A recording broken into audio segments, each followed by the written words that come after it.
The reward, if you find it in the way that people respond, that is your reward. And so when you post that picture on social media and you make that video and your reward is the number of likes that it gets, or the number of comments that it gets, or the number of shares that it gets, then that is your reward. And so if you get a lot of likes, if you get a lot of comments, if you get a lot of shares, you're like, this is a good day. And if you don't, well, then your day's messed up.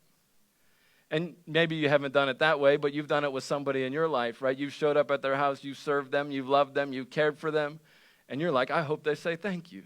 I hope they recognize what I did for them. I hope they realize it. And when they do, it's a good day, right?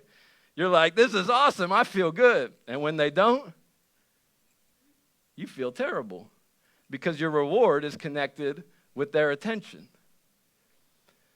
But you have to be crazy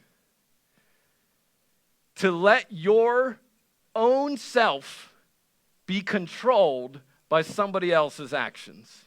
Like, you have to be crazy in order to your emotions to be controlled by the way somebody else responded. That is a crazy way to live your life.